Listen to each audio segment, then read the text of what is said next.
When is the people allowed to rebel against their incarceration, their ethnic cleansing, their abolition from the face of the earth? When is a war crime turning into genocide? Remarkable scholars, and most of them Jewish, did a lot of great work defining. Let's talk about what Varoufakis actually laid out, because three things matter most here.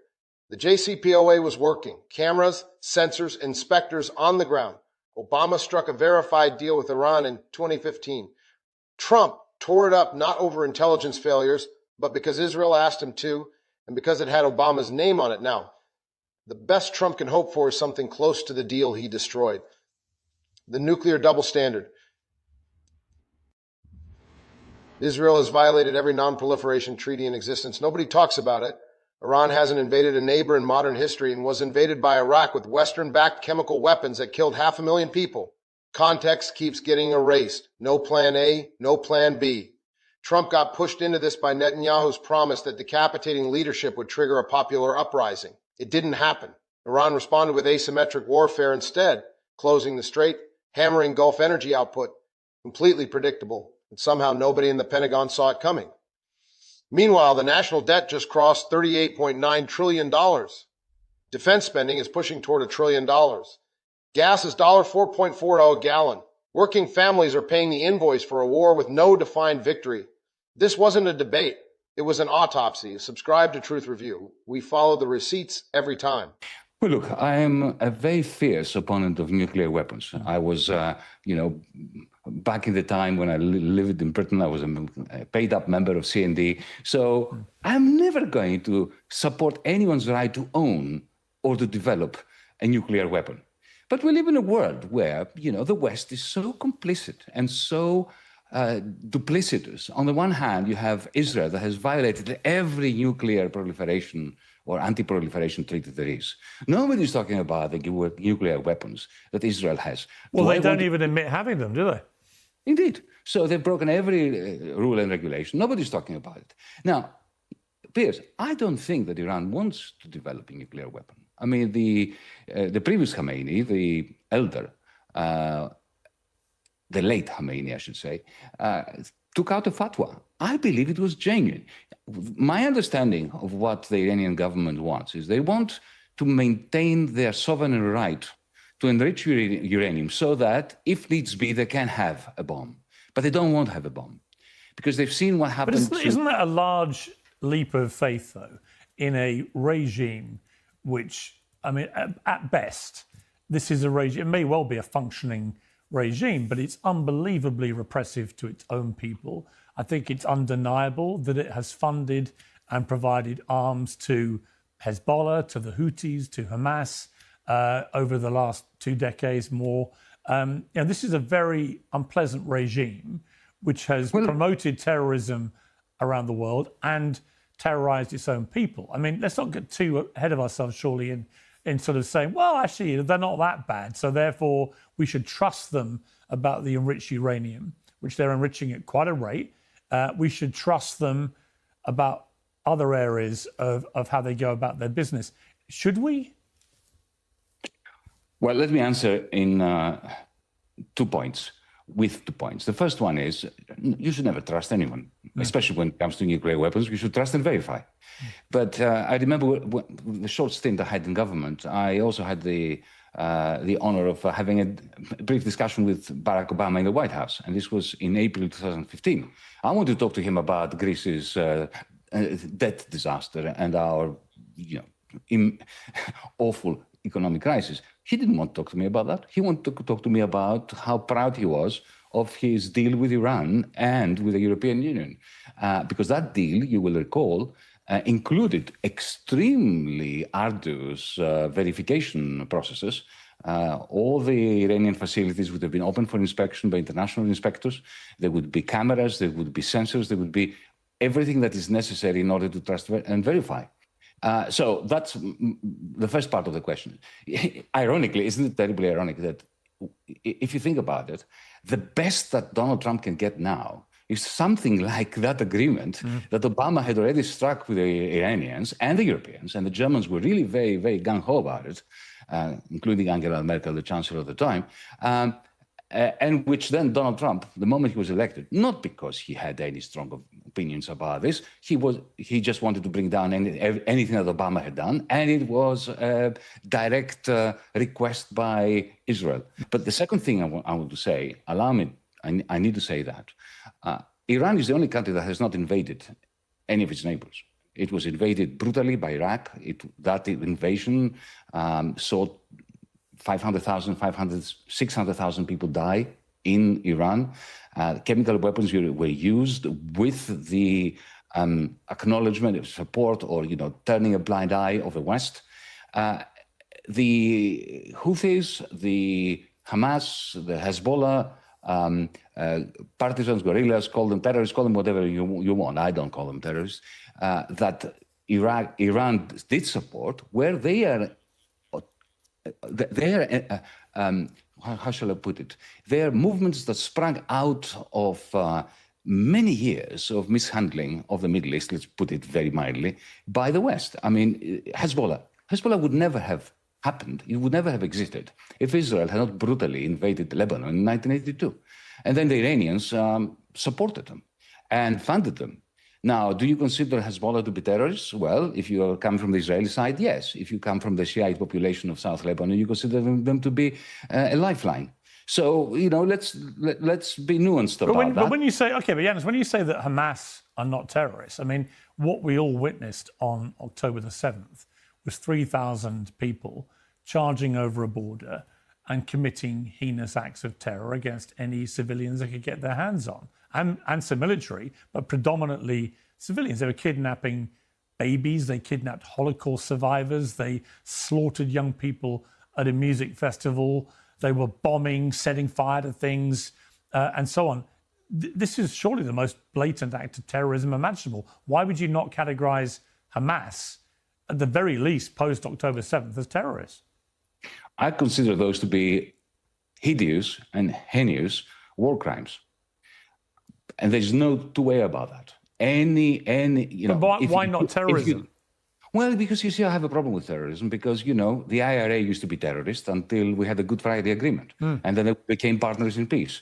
Nelson Mandela was admonished as a terrorist when I lived in England. Margaret Thatcher, I remember calling him a terrorist. And then he became one of the greatest statesmen in the world. So I have a problem with the word terror because you see the whole point about the hideousness of human endeavors when it comes to defeating one another is to terrorize one another. So I do believe in international law. International law is very clear. What happened, what you described, were war crimes. And I have no problem condemning them as war crimes. What I do not condemn, however, is an attempt by anyone, not just Palestinians, but by anyone, to escape an illegal fence around the open-air prison concentration camp that has been erected in order to deny them the human dignity. The whole existence of Gaza is not a country. Remember that. When they say, I remember when everybody was talking about the war between Israel and Gaza. Gaza is not a country. It was an open prison camp or a concentration camp that was effectively utilized in order to propagate ethnic cleansing and a slow genocide. So, of course, these are extremely delicate distinctions to make, but they're very important distinctions to make. I recognize the right of Ukrainians to kill Russians when Russians are invading Ukraine, right? I do not recognize the right of Ukrainians to kill Russian civilians intentionally. So we have to stick to the great success of the human spirit in 1945 of introducing international law, whereby we have very clear definitions of what is allowed in war.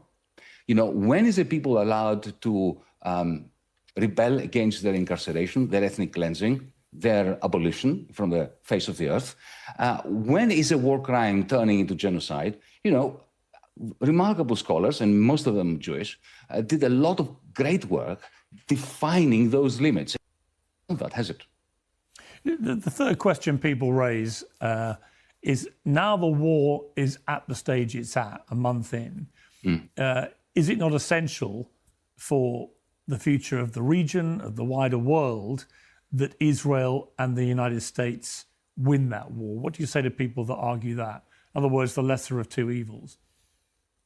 Well, I'm sorry, that's the greatest of the two evils. Here you have an unlawful war started by Israel and by the United States. It's a criminal war. Anybody who tells me that the right solution to that is for the United States and Israel to win is essentially telling me that they have no concern at all about international law, and they would like to see the violators of international law be the victors. I can't see that.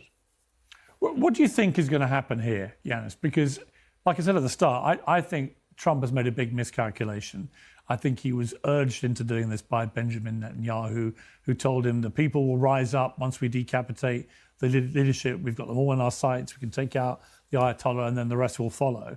And it just hasn't followed that way. And in fact, the Iranians have been waging kind of asymmetrical war, which has not meant meeting might with might, but has been meeting might with a very cunning strategy of closing the Straits of Hormuz and also targeting the neighboring Gulf states in a way that has, kept people away from going there, which has severely damaged the energy output and so on. This has been, from a tactical point of view, very cunning by the Iranians, and it has proved to be a very effective, so far, way of responding to far superior military firepower. Where does it go, this war? Well, allow me to preface my answer by saying that the fact that Donald Trump didn't have a plan B, possibly because he was rushed into it by Israel, as you said, is inexcusable. The fact that he didn't even have a plan A is lamentable, because I can't see what his plan A was.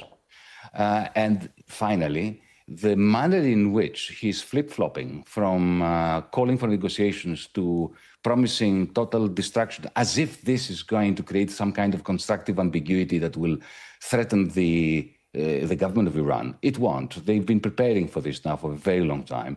Everything that you described as their retaliation for the attack on their country has been utterly predictable, utterly predictable. Of course, they would shut down the Straits of Hormuz. I mean, I can't believe that in the Pentagon, there were people who didn't foresee this. So it's all a big puzzle. Now, you're asking me for a prediction. Allow me to indulge in a little bit of wishful thinking. I would like to imagine that, like the Roman emperors of the late Roman Empire, who sent legions to what is today Germany and got their backsides beaten by the Goths. Those Roman emperors would declare victory and hold a triumph in Rome. I hope that he does that. I hope that he gives us a long speech, 2-hour speech on why he won everything when he has won nothing, and retreats. But I very much fear that the escalation ladder is becoming an escalator now.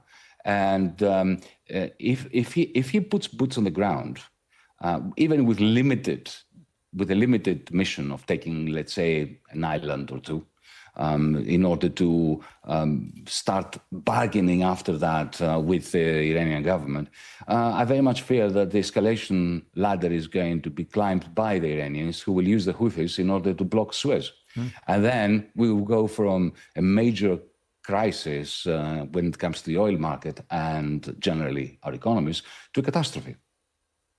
Well, the problem is that they've realised in the last month that if you strangle the global supply of oil and gas and fertilizer, you can wield enormous, devastating economic power in a way that carries with it actually a lot of political power.